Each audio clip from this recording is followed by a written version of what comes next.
ಬಿಜೆಪಿಯವರಿಗೆ ಏನೂ ವಿಷಯ ಇಲ್ಲ. ಅವರು RSS ಏನು ಹೇಳ್ತಾರೆ ಅದು ಕೇಳ್ಕೊಂಡು ಚಳುವಳಿ ಮಾಡ್ತಾರೆ, ಗೊತ್ತಾಯ್ತಾ? RSSನವರ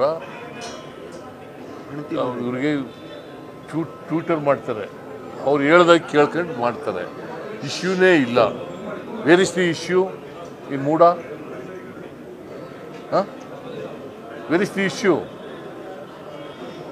ಹಾಗಾದರೆ ನಾವು 3 ಎಕರೆ 16 ಗುಂಟೆ ನಮ್ಮ ಜಮೀನನ್ನು ಅವರು ಆಕ್ರಮಿಸ್ಕೊಬಿಟ್ಟಿದ್ದಾರೆ, ಸೈಟ್ ಮಾಡಿ ಇದನ್ನು ಹಂಚ್ಬಿಟ್ಟಿದ್ದಾರೆ. ನಮಗೆ ಕಂಪನ್ಸೇಷನ್ ಕೊಟ್ಬಿಡ್ಲಿ, ಸೈಟು ವಾಪಸ್ ತಗೊಂಡು 3 ಎಕರೆ 16 ಗುಂಟೆಗೆ ಎಷ್ಟು ಕಾಂಪನ್ಸೇಷನ್ ಕೊಡಬೇಕು ಅದು ಕೊಟ್ಬಿಡ್ಲಿ.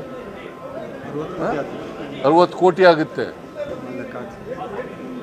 ಕೊಟ್ಬಿಡ್ಲಿ. ಹಾಗಾದ್ರೆ ಲ್ಯಾಂಡ್ ಲೂಸರ್ ಈಸ್ ಡಿಫರೆಂಟ್, ನಮ್ಮ ಕೇಸು ಡಿಫರೆಂಟ್. ನಮ್ಮದು 3 ಎಕರೆ 16 ಗುಂಟೆನ ಒತ್ತುವರಿ ಮಾಡ್ಕೊಂಬಿಟ್ಟಿದ್ದಾರೆ ಅವರು, ಮೂಡಾದವರು ಇಲ್ಲೀಗಲ್ ಆಗಿ ಒತ್ತುವರಿ ಮಾಡ್ಕೊಂಬಿಟ್ಟಿದ್ದಾರೆ. ಅವರೇ ಒಪ್ಕೊಂಡಿದ್ದಾರೆ, ಮೂಡ ಮೀಟಿಂಗ್ನಲ್ಲಿ ತಪ್ಪು ಮಾಡಿಬಿಟ್ಟಿದ್ದೀವಿ ಅಂತ ಒಪ್ಕೊಂಡಿದ್ದಾರೆ. ಅದಕ್ಕೆ ಸೈಟ್ ಕೊಟ್ಟಿದ್ದಾರೆ. ನಾವು 50-50 ಕೊಡ್ತೀವಿ ಅಂದರೆ ಆಲ್ ರೈಟ್ ಅಪ್ಪ, ಓನ್ಲಿ 50. ನಮಗೆ 3 ಎಕರೆ 16 ಗುಂಟೆನೇ ಕೊಡಬೇಕು, ಲ್ಯಾಂಡ್ ಟು ಲ್ಯಾಂಡ್. ನಾವು ಆಗಲಿ ಆಯ್ತಪ್ಪ 50-50 ಅಂತ ಇದ್ದೀರಿ, 50-50ನೇ ಕೊಡಿ ಅಂತ. ನಾವು ಇಂಥ ಕಡೆ ಕೊಡಿ ಅಂತ ಕೇಳಿದೀವ? ಇಂಥ ಕಡೆನೇ ಕೊಡಿ ಅಂತ ಕೇಳಿದೀವಿ ಅಂದ್ರೆ. ಆಮೇಲೆ ಈ ಸೈಟು ಕೊಟ್ಟದ್ದು ಯಾವಾಗ? 1921 ಅಲ್ಲ 2021 ಇಸ್ವಿ. ಯಾರು ಇದ್ರ ಅಧಿಕಾರದಲ್ಲಿದ್ದರು? ಯಾರು ಅಧಿಕಾರದಲ್ಲಿದ್ದರು? ಬಿಜೆಪಿಯವರು.